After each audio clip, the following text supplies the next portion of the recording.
Classroom. दोस्तों, मैं योगेश योगी sir आप सभी का अपने क्लासरूम चैनल में स्वागत करता हूं। आप सभी को मैंने इसके पहले जो वीडियो बनाया था उसमें सुशासन की अवधारणा के बारे में हमने बात कर ली थी। भारत में सुशासन कब आया और किस प्रकार से भारत में 1990 के दशक में सुशासन का जो कार्यक्रम या सुशासन को जैसे बोलिए कि शासन व्यवस्था में शामिल हुआ। ग्लोबलाइजेशन के ज़माने में यह शासन व्यवस्था अपने चरम पर आया, क्योंकि जैसा हमने पढ़ा था कि विश्व बैंक के द्वारा सुशासन की अवधारणा को विश्व पटल पर लाने में सबसे बड़ा योगदान जो है वो विश्व बैंक का है। 1992 में जब आर्थिक संकट के दौर से हम गुजर रहे थे तो यह अवधारणा भारत में भी लागू करने पर दबाव बना और भारत में भी जवाबदेहिता शासन का सुनिश्चित किया गया। और उसी का जो पक्ष है उसी में से मेरा आज यह दूसरा वीडियो सुशासन से रिलेटेड है और सुशासन में आपको क्या जाननी है उस बारे में मैं बात करूंगा। आपके परीक्षा के दृष्टिकोण से मुख्य परीक्षा और प्रारंभिक परीक्षा दोनों के लिए उतना ही इम्पोर्टेंट है। आपको पूरा वीडियो देखना चाहिए और अपने दोस्तों को भी रिकमेंड करना चाहिए, क्योंकि यह क्लासरूम पूरी तरह से फ्री है और सारी चीज़ें इसमें बात की जाती है। तो आज हम गुड गवर्नेंस में शासन के बारे में बात करेंगे। तो शासन का जो 3 सिद्धांत है उसके बारे में, शासन कैसी होनी चाहिए और शासन क्यों होनी चाहिए और शासन में सुशासन किस प्रकार से आएगी, इस बारे में मैं आज बात करूंगा। तो इसका शासन का सैद्धांतिक पक्ष होता है, कुछ व्यवहारिक पक्ष होते हैं और शासन के एक उद्देश्य भी होते हैं। तो जो शासन का मुख्य कार्य होता है वह कार्य होता है नीति का निर्माण करना। क्या होता है? नीति का निर्माण करना। नीति का निर्माण करना और नीति का क्रियान्वयन करना। नीति का निर्माण और नीति का क्रियान्वयन करना। सुशासन अगर होगी तो सुशासन में नीति का निर्माण कैसे होती है? सुशासन में नीति का निर्माण होगी जन आकांक्षाओं के अनुरूप नीतियां बनाएगी, यानी कि नीतियां वैसी होनी चाहिए जो हमारे जन समूह को कष्ट न दे, जन समूह को जो उनकी आकांक्षाएं हैं, जो उनकी आशाएं हैं, उनको परिपूर्ण करे। तो इस प्रकार से नीतियों का निर्माण होता है, यानी कि नीति का निर्माण में जन आकांक्षाओं को ध्यान में रखा जाता है। उसके बाद नागरिकों के अधिकारों को ध्यान में रखा जाना चाहिए, यानी कि नीति का निर्माण जो होगा वो जन आकांक्षाओं पर ध्यान रखेगा।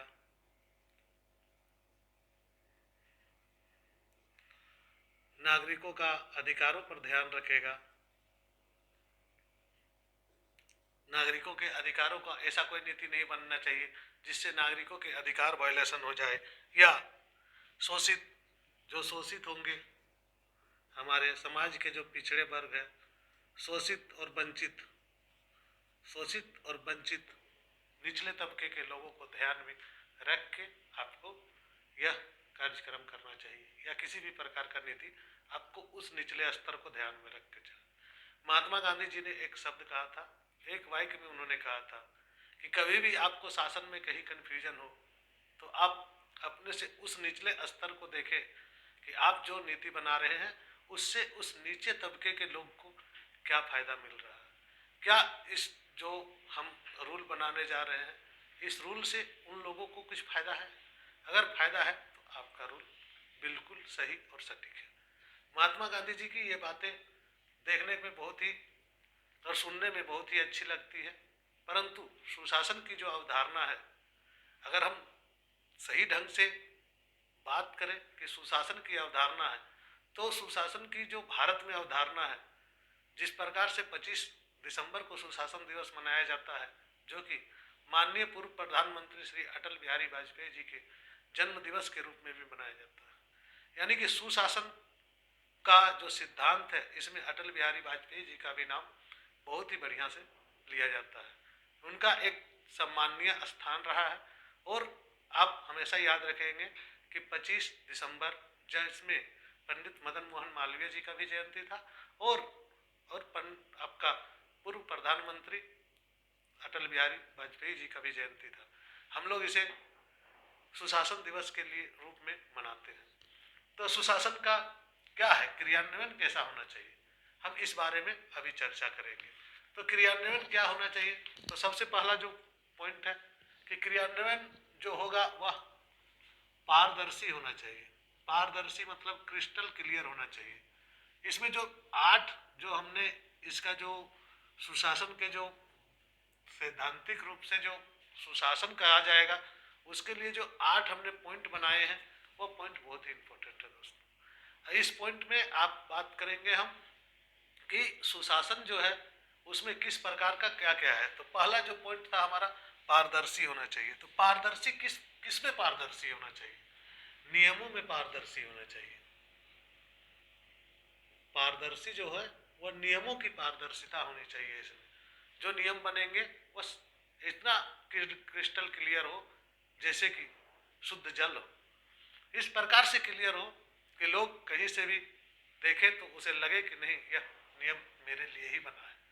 तो नियमों में पारदर्शिता होनी चाहिए। अधिकार और कर्तव्यों, अधिकार और कर्तव्यों,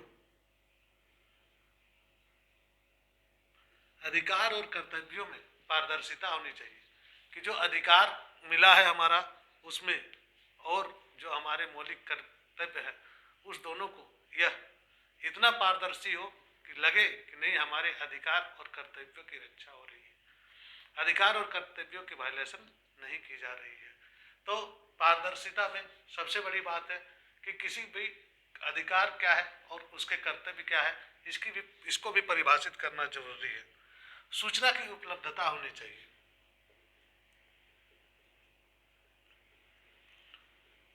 सूचना की उपलब्धता होनी चाहिए।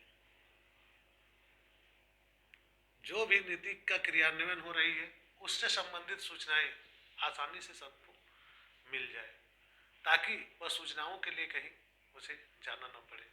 और सूचनाएं जब आपका क्लियर, अगर किसी भी कार्य के लिए क्रियान्वयन क्लियर होती है तो उनकी सूचनाएं भी एकत्र हो जाती है और सूचनाएं भी उतनी ही क्लियर होती है। ठीक है, उसके बाद हमारा जो दूसरा पॉइंट आता है पारदर्शिता हो गया। दूसरा पॉइंट होता है दक्ष और प्रभावकारी होना चाहिए। तो दक्ष और प्रभावकारी किस प्रकार से होता है, यानी कि बिना किसी गलती के किसी कार्य को करना दक्षता का परिचय है। बिना किसी गलती के किसी कार्य को करना आपका दक्षता का परिचायक होता है। दक्ष लोग वही कहलाते हैं जो फुल्ली एक्सपीरियंस होते हैं और जिन्हें अपने कार्य के बारे में सटीक अनुमान होता है। अगर कोई टीचर पढ़ा रहा है तो उसे यह होना चाहिए कि उसे पढ़ाना आना चाहिए, किस प्रकार से स्टूडेंट इंटरेक्ट होंगे यह आना चाहिए, विषय की संपूर्ण जानकारी होनी चाहिए, तभी उस बारे में बात करनी चाहिए।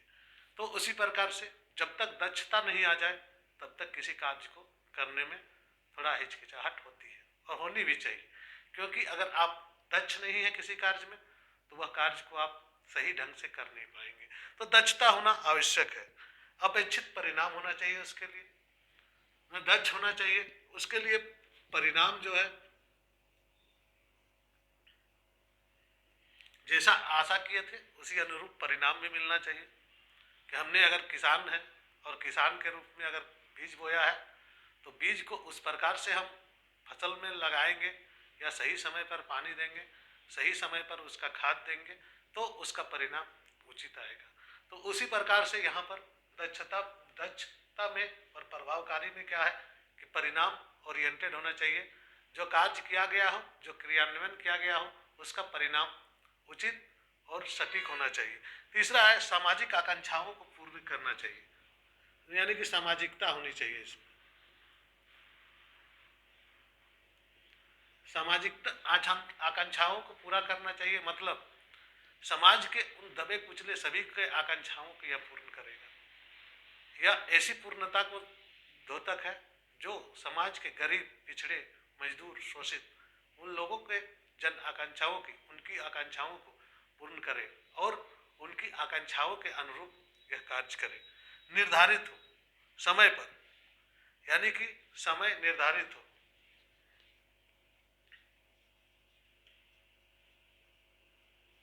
निर्धारित समय हो, यानी कि एक टाइम फ्रेम में ये काम हो जानी चाहिए।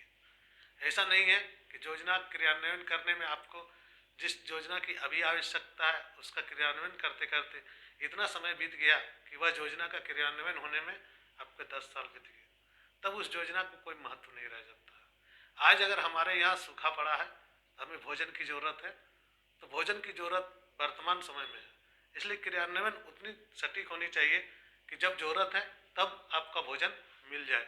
ऐसा नहीं हो कि जब हमारा दूसरा फसल उग जाए या सुखाड़ की स्थिति से हम निपट लें, उसके बाद आप उस चीज की व्यवस्था करना, यानी कि एक समय के अनुरूप आपको काम करना है, समय के साथ आपका जो दक्षता है वह साबित करना है, तभी आपका कार्य जो है वह प्रभावकारी दिखेगा। उसके बाद क्या है, लागत प्रभावी होना चाहिए। लागत प्रभावी क्या होता है? लागत प्रभावी होना चाहिए, इसमें क्या कहते हैं लागत प्रभावी, मतलब कम से कम लागत, कम से कम लागत, यानी कि न्यूनतम लागत में आपका जो कार्य है वह कंप्लीट होना चाहिए, जिससे भी प्रकार से हो पैसों की बर्बादी या धन की बर्बादी इसमें ना हो। तो न्यूनतम लागत की बात की जाती है, तो न्यूनतम लागत अधिकतम काम, यानी कि न्यूनतम लागत के साथ आपको परिणाम सामाजिकता और निर्धारित समय में आपको कार्य करना चाहिए। इसके पीछे भी एक लॉजिक है, अगर निर्धारित समय में कोई भी कार्य होता है, निर्धारित समय में कोई भी कार्य होता है तो लागत न्यूनतम ही होता है, क्योंकि उसमें लागत के बढ़ने की संभावना नहीं होती है। एक सटीकता के साथ कार्य होता है तब भी लागत कम होती है, तो लागत का कम होना लाजमी है यहाँ पर, कम से कम। और दूसरी बात होगी कि गुणवत्तापूर्ण होने चाहिए, गुणवत्तापूर्ण कार्य होने चाहिए। ऐसा नहीं कि कम लागत में काम कर रहे हैं और पुल बना रहे हैं और पुल अगले दिन ही धंस जाए, ऐसी नहीं होनी चाहिए। लागत कम हो लेकिन गुणवत्ता से कोई समझौता नहीं होनी चाहिए। इसका कहने का मतलब ये है, लागत प्रभावी का कहने का मतलब यह है कि कम से कम लागत हो लेकिन गुणवत्ता के साथ आप समझौता नहीं कर सकते। सुशासन की परिकल्पना में ये सारी बातें बहुत ही अच्छी ढंग से जानना जरूरी है। और इसके बाद हम जवाबदेहिता पर जाएंगे, क्योंकि जवाबदेहिता अगर सुनिश्चित नहीं होती है तो कोई भी कार्य सुनिश्चित सही ढंग से, या इन सभी जो हमने बात की पारदर्शी, दक्ष और लागत प्रभावी, इसके हम जानेंगे कैसे। तो जवाबदेहिता निश्चित होनी जरूरी है। तो जवाबदेहिता किससे निश्चित होनी चाहिए?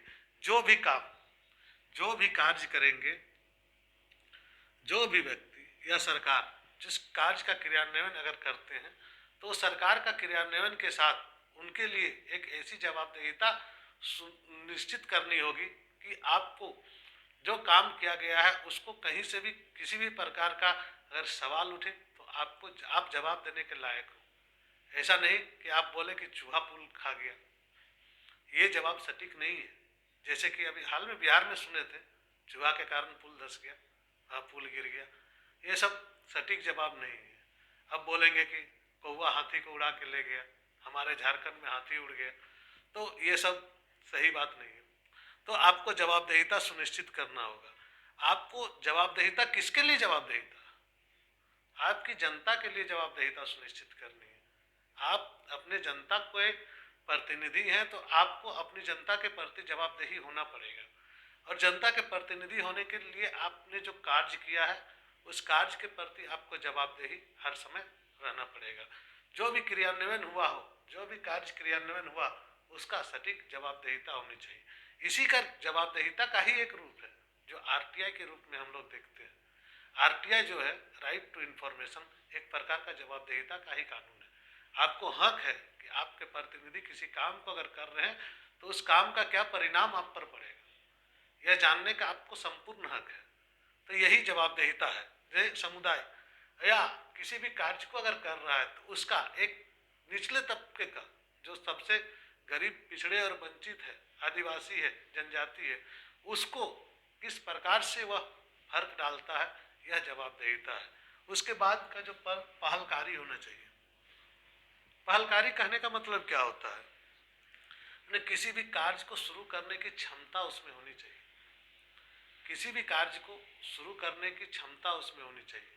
कोई भी कार्य अगर करने के लिए, क्रियान्वयन करने के लिए आपने शुरू किया है या कि यह कार्य होना चाहिए, तो उस कार्य के बारे में आपको बात करनी होगी कि इस कार्य की जो क्षमता है इससे क्या फायदे होंगे, यह आपको समझाना होगा।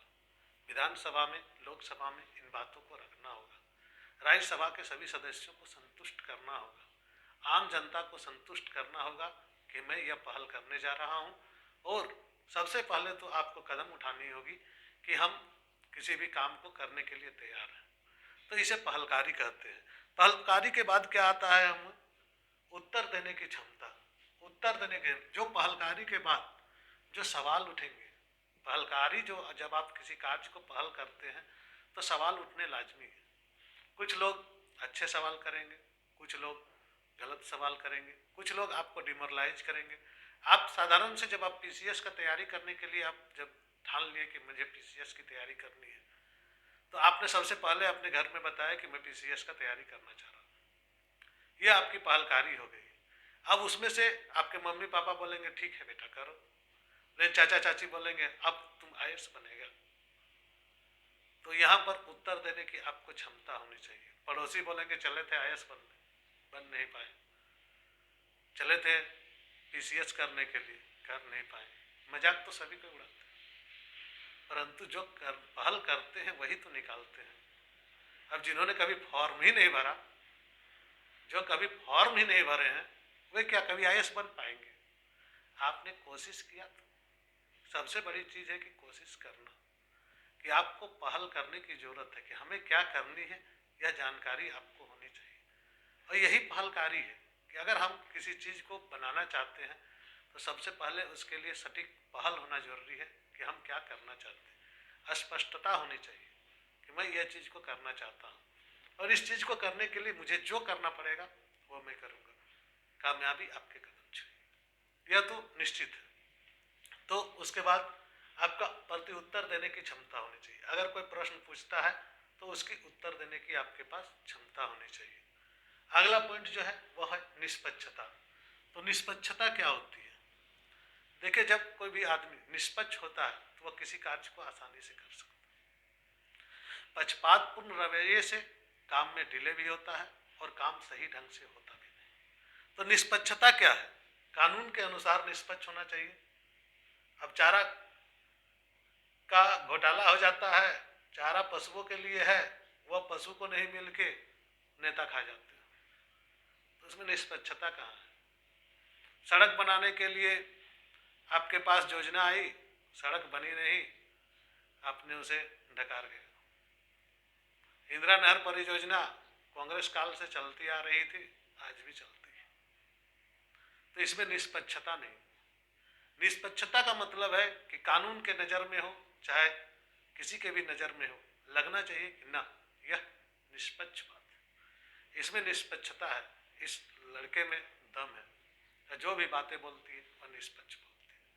आपके पीसीएस के लाइफ में भी यह बहुत बड़ा टॉपिक है, निष्पक्षता। आप जिस दिन निष्पक्ष हो जाइएगा उस दिन आप कामयाब हो जाइएगा। तो निष्पक्षता होना जरूरी है।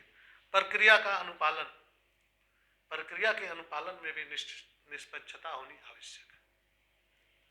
जो आपने प्रक्रिया जो दिया है उसका अनुपालन करने में आपको एकदम निष्पक्ष होना जरूरी है। उसके बाद है विकेंद्रीकरण। विकेंद्रीकरण बहुत बड़ा टॉपिक है और विकेंद्रीकरण को इतनी आसानी से और इतनी सटीक और छोटे भाषाओं में नहीं समझ सकते। तो विकेंद्रीकरण है क्या? सत्ता का विकेंद्रीकरण, कार्यों का विकेंद्रीकरण और जो है इकाइयों का विकेंद्रीकरण। विकेंद्रीकरण का मतलब वही होता है, सत्ता का विकेंद्रीकरण, कार्य का बंटवारा, इकाइयों का विकेंद्रीकरण, इकाइयों का बंटवारा। तो यहाँ पर विकेंद्रीकरण में क्या क्या आते हैं? यहाँ पर केंद्र, जैसे सबसे ऊपर में आपका केंद्र आ जाता है अगर सटीक विकेंद्रीकरण होगा। उसके नीचे राज्य आ जाते हैं,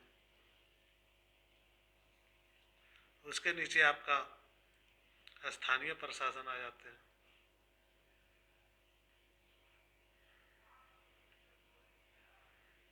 नगर निगम क्षेत्र में नगर पालिका, ग्रामीण क्षेत्र में पंचायत समितियां, यह आ जाते हैं।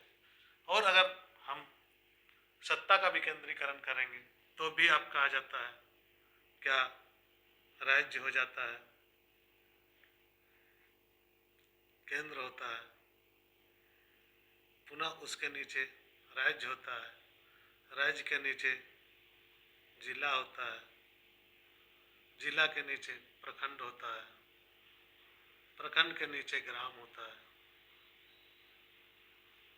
तो इस प्रकार से हम विकेंद्रीकरण करते हैं, तब किसी कार्य को हम दक्षतापूर्ण ढंग से कर सकते हैं। तो यहाँ पर सत्ता का भी विकेंद्रीकरण होना आवश्यक है और कार्यों का भी विकेंद्रीकरण होना चाहिए। देखिए ऐसा माना गया है, ऐसा माना भी जाता है कि सुशासन के लिए यह व्यवस्था लोकतांत्रिक शासन में ही संभव है। तो सुशासन के लिए जो यह व्यवस्था है वह लोकतांत्रिक शासन व्यवस्था में ही संबंध है और हम लोकतांत्रिक शासन व्यवस्था में जो लोकतंत्र की विशेषता है तो उस बारे में हम नेक्स्ट वीडियोज में बात करेंगे।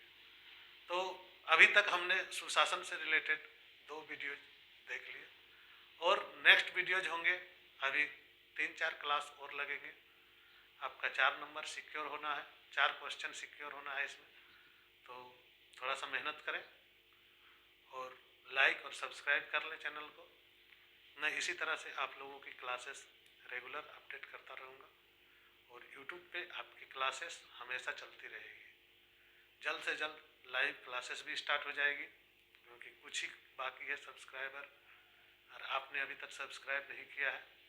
और अगर आपको हमारी क्लास अच्छी लगती है तो सब्सक्राइब कर लें क्योंकि यह चैनल पूर्णतः फ्री है और यहाँ पर किसी प्रकार के आपको पेड क्लासेस के लिए कोई ऑप्शन नहीं है। यहाँ पेड क्लासेस की कोई संभावना नहीं है। भगवान की कृपा से जितना मिला है वह काफ़ी है और मुझे किसी प्रकार के बहुत ज़्यादा धन दौलत की आवश्यकता नहीं।